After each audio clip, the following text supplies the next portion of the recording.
And it's Wednesday. You all know what that means. It's closing show live day. I'm really excited today because we are talking to some Proposipeeps. Why am I excited? Because number one, I work with them and they're fantastic. But two is that we're talking about something that's really awesome. We're talking about expansion and expansion deals. And I think that it really matters now because as you're thinking about trying to hit the year and your revenue targets, sometimes the secret is figuring out how can we do more on the expansion side of things. So super stoked to be talking about that today. But if you got the ping, don't know what this is, the Closing Show Live is a weekly show featuring the people at Proposify, sales stars in the trenches, and revenue leaders. The Closing Show Live is hosted by me, Nadia Milani, VP of Marketing at Proposify. Every week, we discuss the challenges we're facing and the no BS lessons we've learned so you can crush your close rates. The Closing Show Live is brought to you by Proposify. Stop proposal chaos for good and get more control and visibility into the closing process with Proposify. Go to proposify.com to get your free trial. Okay, we're giving away a ton of stuff today. I'm really excited about that too. So I actually asked our guests today, what should we be giving away? And they said, just give away everything. And I'm like, what do you mean give away everything? So we're going to be giving away mugs. We're giving away t-shirts and hoodies. All you have to do to win, it's so easy. It's just comment, ask a question, do anything in the comments. And today we're streaming in multiple different we have multiple streams today. We're streaming on Facebook, LinkedIn, and YouTube. So wherever you are, ask us a question, whatever time of the day, if it's morning, afternoon, evening, hit us up with those questions and you will be entered to win. And you'll know today if you win, which is amazing. So without further ado, okay, so like who the heck should really own account expansions? What is it? Sales or customer success, or should sales own account expansions? Should customer success own account expansions? So we're going to get right to it with Nick Brown and Jasper Goodwin. We'll chat about our own expansion process and how we've grown accounts by over 200%. So without further ado, welcome Nick and Jasper. What a professional introduction. That was wild. Look at that. I know. I'm getting better week over week. It's really, practice makes perfect. You know That's it. Hold on. Let me see if this is is that better? No, that's not better. Is this better? This might be better. Honestly, I think we look good any way you put us. I think it all looks good. We're going to do this. So Nick said whatever I want. So this is what I'm going to keep it as. I think this is a little too close up. Don't you think? Not bad. You can vote right now. Vote which. What do the people think? It's democracy. Okay, so we have Nick Brown, Senior Customer Success Manager, and we also have Jasper Goodwin, Manager of the CS team. So I'm so happy to have you both here today. We're going to get right to it because you know what? The half hour always goes by so quickly. And I find like at the end of the show, I am rushing to get through the questions. So let's just start with it. Like for those who are starting joining us today and don't even know what an expansion deal is. Jasper, what's an expansion deal? Can you tell us? That's a great question to start with, and start with the basics, which is very important, as you guys will hear today. But basically, an expansion deal happens when your current customer purchases additional products or services from you guys in your company. But really, we like to think of them, and I think it's commonly accepted. There's two main forms of expansions, and they come in the form of upsells and cross-sells. So pretty basic stuff, but not to gloss over it. Upsells is commonly understood as selling more of the offering to an existing customer or business unit, whereas the cross-sell, these typically require a new sales cycle because although it may be the same offering, it is into a new business unit and in an existing organization, or it may be an entirely new offering to an existing customer or business unit. So again, those are the two main forms of expansion deals that we see here across our industry. And we're happy to dive into those here a little bit more, a little further here momentarily. So you heard it, upsell and cross-sell. I do puppet shows next week. Brought to you by Proposify. I love it. So thank you for the simple explanation. Sometimes you got to start from the basics before we move on. So, okay, let's just ask the controversial question. Who should own it? Who should own expansion deal, sales or CS? Why? I'm going to ask both of you. Nick, you're first. Who owns it? Why? So I think that it's the classic customer success response, but it depends. And my whole feeling on it is if it's a customer you've built a really solid relationship in, you're just kind of rolling into the next year, things are really good, that sort of, kind of situation. I think that CS should always handle that. Realistically, you know their best interest, you've seen what's been going on, and you've gotten really ingrained with that account. So, my perspective is keep that energy rolling, keep it going. If the terms of the agreement are going to change, or they're looking to do something, perhaps multi-year, really just kind of change what the standard contract looks like. If it was a new customer and they'd go through a new sales cycle, I also feel that same should be true for expansion. So I think it really does depend on not only the content of the expansion, what's happening, how they're growing, but also the complexity and the severity of what that looks like. That's my political answer on both sides. You know what? I typically don't like the it depends answers. I do answer it that way sometimes, but I think this particular question, it warrants the depends answer. But Jasper, agree or disagree? Who owns it? I was going to say you're not going to like my answer then as well. And I think Nick and I are a united front here, and that it is nuanced and it very much depends. I wish for the folks listening that, I had a clear-cut answer for you all. But I think if you look back on your orgs and your company's size, there's definitely different factors. For us, it really boils down to our team structure and the industries that we serve and how we sell to those current customers, right? So for us, with our team of CSMs, we do handle the full customer journey. So all the way from onboarding through to the renewal cycle as well. So in turn, for us, we do handle the expansion deals that come in here at Proposify. And again, like Nick said, and I think you were alluding to it earlier, Nadia, in that, when you have the basics done and, you are, keeping the customer top of mind and looking at helping them from a customer success standpoint, that's the value that we really provide to our customers. And for me, it really boils down to two things: helping our customers achieve their desired outcomes and their experience doing it with us at Proposify. So again, we'll touch on that. I'm dropping kind of seeds across here in my my answers, but again, for us, we do see the value in customer success owning it, because again, like Nick alluded to, we are very much super close to the customer. And really, one of the bigger things for us is it really helps when you build trust with customers and have that human-to-human connection with your customers. That has been working for us at Proposify. So in turn, our CSMs develop that trust, those relationships with our customers while helping them achieve their desired outcomes while providing a great experience. Holy smokes, if your customer success team can do that, you guys are going to be in a great spot to close more expansion deals. And you're doing that. So you guys are crushing it, and everybody wants to know your secrets. So if, by the way, if you're listening and you're sales and you disagree that expansions should be owned by customer success, let me know why. Drop your comments, and you can win. You can win a Proposify swag pack. Proposify swag pack filled with many goodies. All you got to do is comment. How do you feel about CS owning expansion? So let's get to it. How does Proposify go about expansion currently? And take us through some recent examples. Nick, can you do that? Yeah, definitely. So I think Proposify is a bit unique in the way that we look at expansion. I mean, you read any customer success book, you listen to any customer success podcast, they talk about how you kind of almost prospect for expansions within your life cycle of the customer. But what we do more than anything is just look for those natural expansions and listen to the customer for when it seems like it's going to be the right time to actually grow.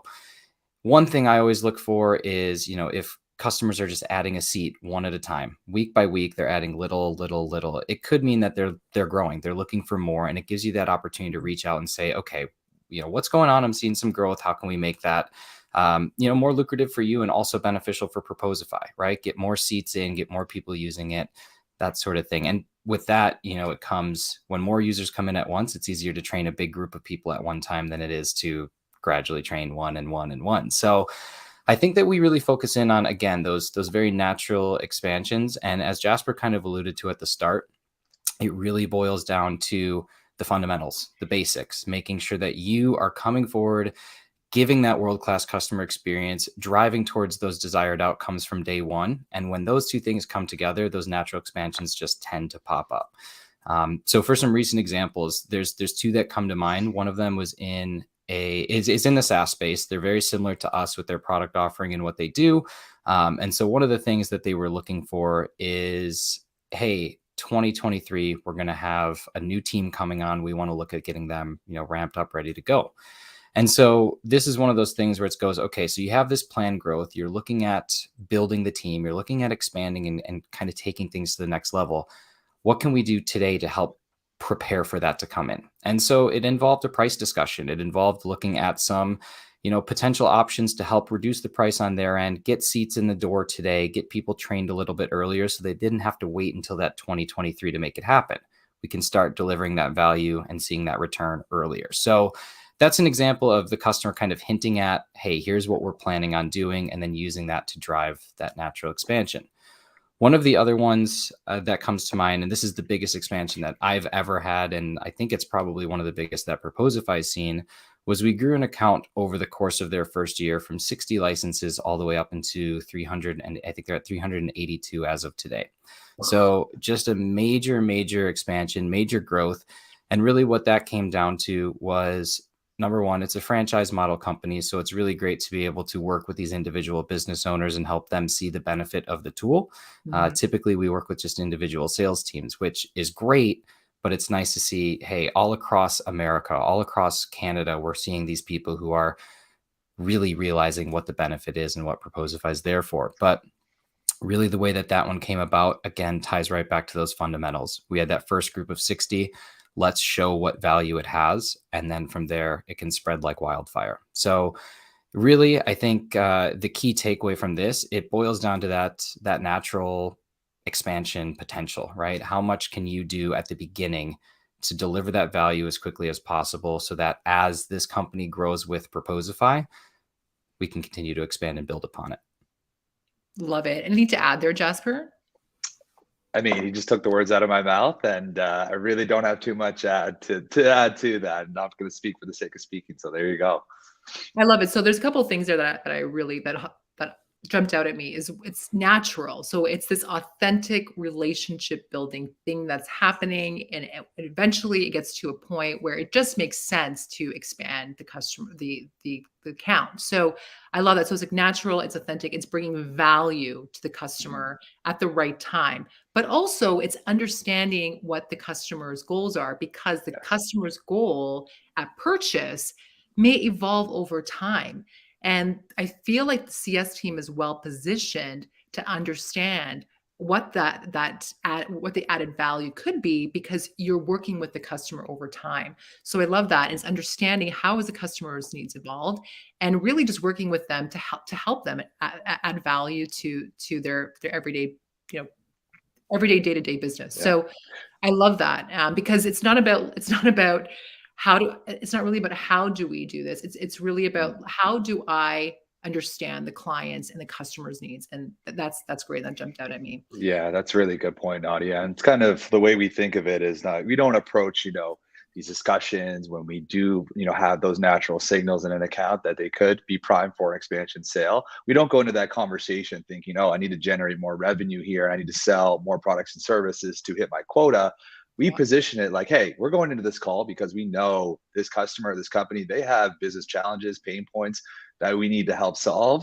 That's the value we're trying to deliver to them. And again, if we could do that with an awesome customer experience, holy smokes, you're on the right track there to try to expand some accounts for sure, right? So that is pretty mind-blowing, like 60 seats to over 300. Like that is amazing. And I think that's over 200% increase it's an over 200% expansion deal, I think. Yeah, it was, it's one of those things, I think, to kind of build upon what Jasper was just saying. It's not so much about the how for an expansion. It really is about the when, because every account, as they are using a tool that's adding to their tech stack and is trying to make them a better team all around, the goal with that should be scaling. The goal should be growth. The goal should be not being stagnant by taking on new tools. That's really not the point of it. So it's a matter of making sure, number one, has that value been realized? If it has, okay, good. That's when conversations about growth and impact can start to happen. If the value hasn't been realized and they're talking about it, it might be time to, as your trusted advisor, which is really what a CSM tends to be, maybe now is not the right time to grow. We're still working with some of the folks that still need to realize the fundamentals, the basics, just kind of back to square one. It should not always just be about the bottom line. It really needs to be about that customer's needs first, and then the bottom line will follow. That's really what the whole concept of like natural expansion boils down to. And that's what we do. And it works great, right? It works awesome. That's it. Take the customer's lead. That's it. So what are some good signs you think that an account is ready to do more business? We talked a little bit about talking to them, understanding where their growth is going. But is there anything else that could signal some readiness with the particular customer?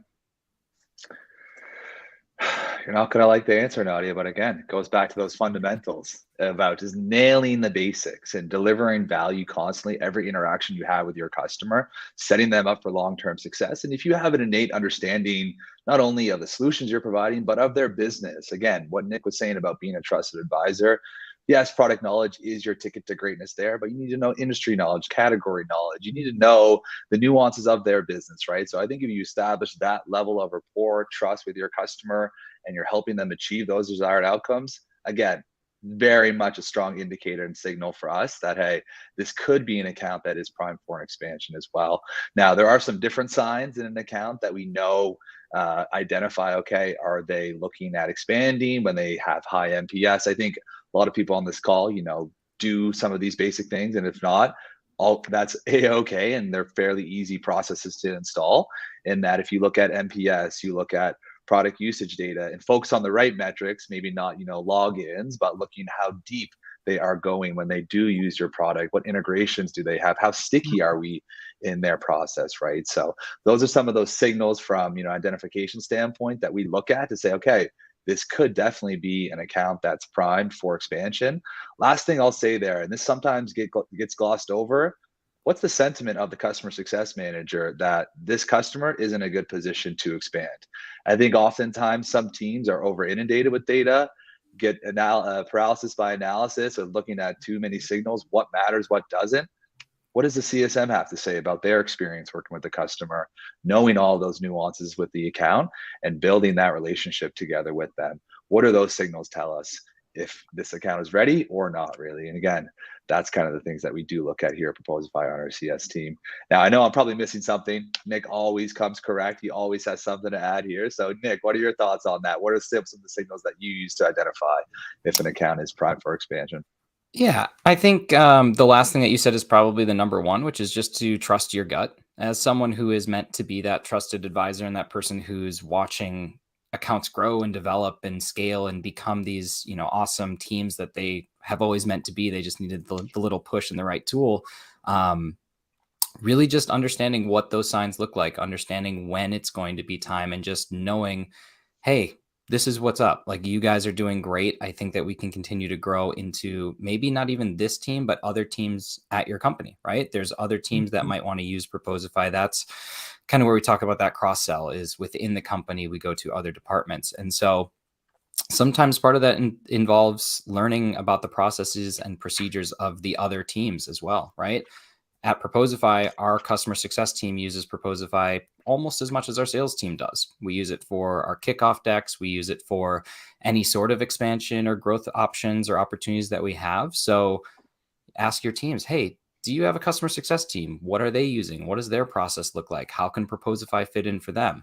That's where you can get a little bit of that salesmanship kind of into your natural expansions. But the proof is in the pudding. If one department at a company is successful with the tool, there's no reason that another can't be, right? And that's the way that we do it. We drink our own champagne.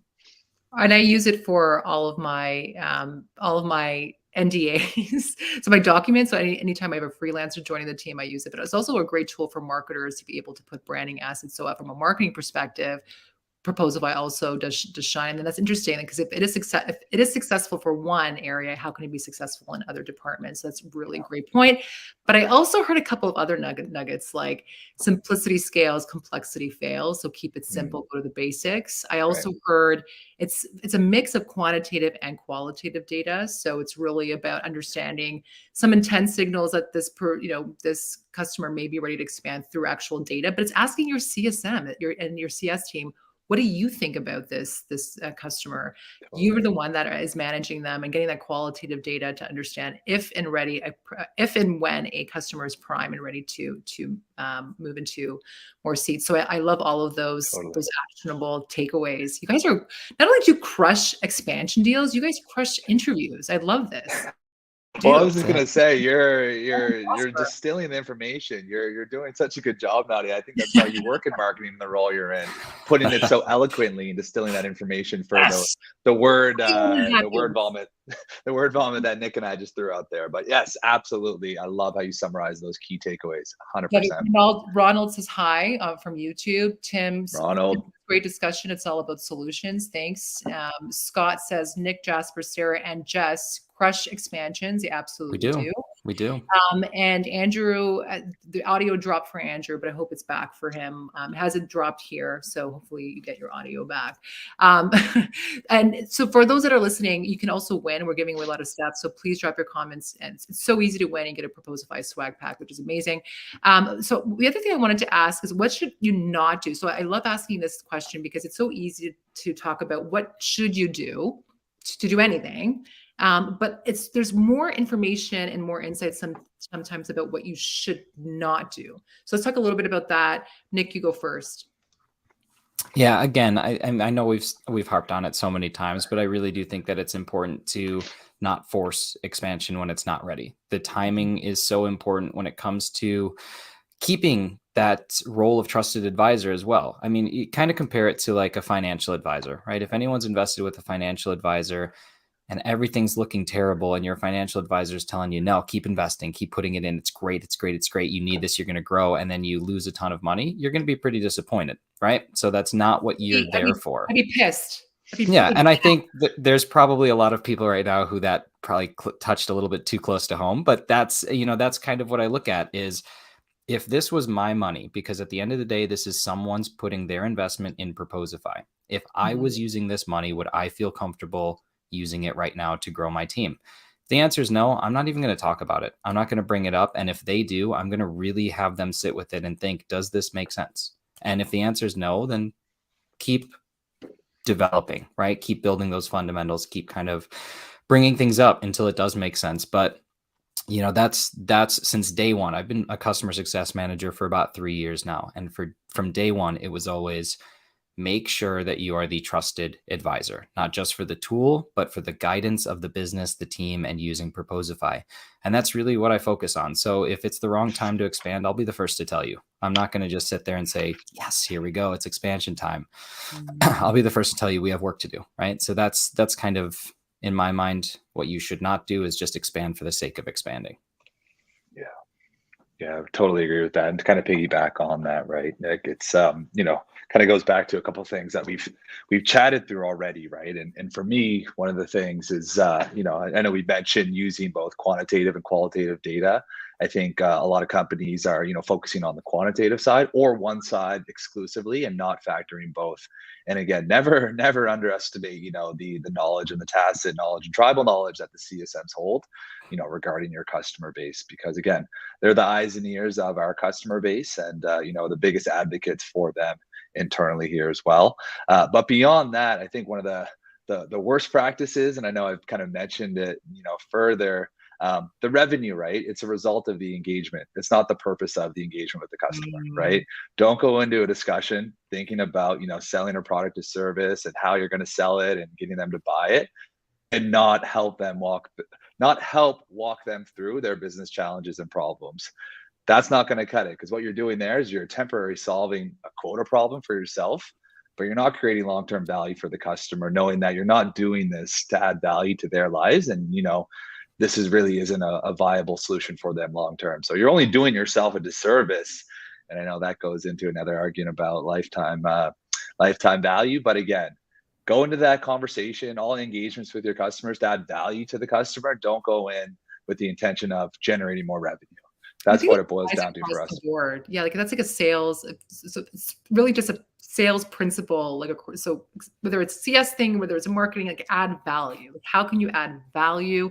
And if that's your guiding North Star, I think you're on the right track in a lot of ways. So I can't believe it. It's almost that time. I'm telling you, this thing goes by fast. But one last question. So you did mention how you did take a customer, an account from 60 seats to 300 and plus seats. Can you just dissect a little bit about how that happened? We know there was value added. We know that there was conversations about how the company was going to grow. But can you add? Is there anything else that you are able to add to help our audience understand how do you grow an account to that level. Yeah, Yeah. just before Nick answers, more of like a tactical kind of execution standpoint of it, Nadia, is what you're hoping for? Yeah, yeah, like I know the audience always loves tactics, and so do what I. what can they do to that to me feels like the that is a fantastic expansion deal.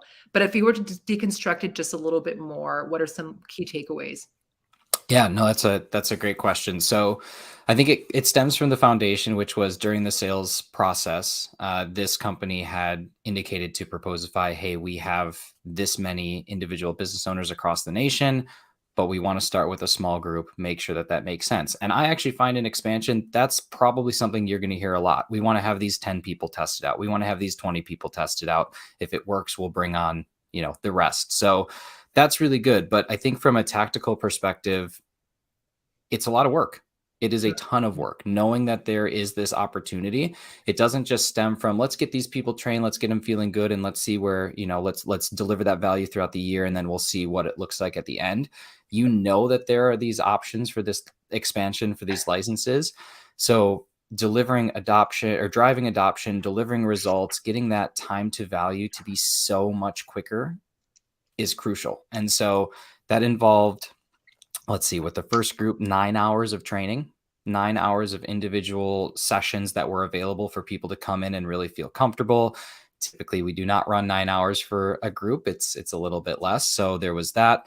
There's been a lot of working with the team at this particular company to develop and build assets to help people self-serve and self-teach when it comes to Proposify, to really make sure that they constantly have resources available. It's just been, from a tactical side of things, it's been going above and beyond, going that extra mile and ensuring that you can guarantee that this first pilot group really succeeds. And that's such a crucial thing, is just making sure that you have that initial success.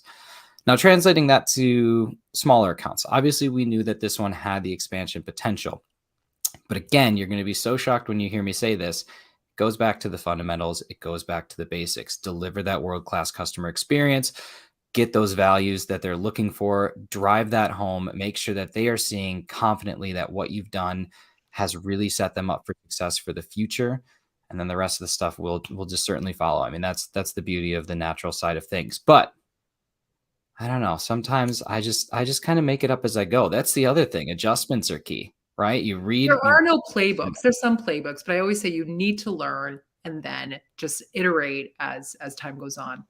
Yeah, I think I've failed enough to just be like, you know what, this might work, this might not. We'll try it out. And sometimes it works. Most of the time it does. I have pretty good success rate for whatever. We'll try it. But I love it. Anything to add, Jasper? Any key takeaways you want to leave the audience with? Yeah, very quickly here, and very much appreciate everyone's time and tuning in to make it to this stage in the game. I think one thing that we haven't really touched on too much, that Nadia potentially closing show live episode 2 with Nick and Jasper, but it's customer advocacy. I know we focused heavily on the expansion sale and expansion deals, but in my mind, customer advocacy is a huge avenue and a white space opportunity to further grow, not only, cross-selling opportunities, but, from a new business standpoint as well. Last thing I'll leave on, read this recently from Harvard Business Review. They did a study, and it showed that 84% of B2B buyers are now starting the purchasing process with a referral, which is absolutely insane to think about. And peer recommendations are influencing more than 90% of all B2B buying decisions. So whether that's word of mouth, whether that's your G2 crowd reviews, ensure that you do have some advocates in your corner. And last thing I'll say there is that, knowing those two kind of data points, with that in mind, CSMs are very much in a unique position, right, to turn your customers into advocates for your company. So don't ever underestimate the strength that, and the value that your CSMs can provide to your org in the form of building loyal customers, long-time loyal customers, and customer advocates within your existing customer base. I love it. And you know why? This is why I love it. I love it because we did this internal analysis, and Jordan Sheldrick on our team was a demand gen manager for Proposify, posted it on LinkedIn, and it just took off because what we did was an analysis of how did you hear us? We added in a field into our lead forms, and after Google and all the internet stuff, the biggest value after the internet stuff was word of mouth. So there's all this like dark social stuff happening, but that's totally another episode because we're running out of time. But I Part totally two. believe in it. Referrals are super important, and the way to deliver it is value. Thank you so much, Nick Brown. Thank you so much, Jasper, for joining us. You've been a pleasure. You've heard from them. If you want to connect with them specifically on expansion questions, Nick, Jasper, how do people get a hold of you? LinkedIn, Friendster, send me a letter. I'm here for it all. Just Yeah, kidding. Friendster is smoke like a signals. social network from like the early 90s. Do not add me on Friendster. I was barely Oh, alive. Wow. Friendster. We're going But back to LinkedIn. MySpace and Friendster. MySpace. LinkedIn, you can email me, jasper.goodwin@proposify.com. Always happy to connect and to chat further about this topic or any topic that you're interested in. We're always an open book here. So good. So you heard it from them. Thank you so much, Jasper. Thank you so much, Nick. How to grow your accounts by 200%. There you have it. Join us next week. It's the end of the show. We're going to have an amazing guest next week, by the way, Hannah Ajikawa. She is fantastic. She's sales. You can see her on LinkedIn. We're going to talk about how to ask the right questions to up your closing game in your sales process. So that's next week. Join us live. Thanks so much for joining today.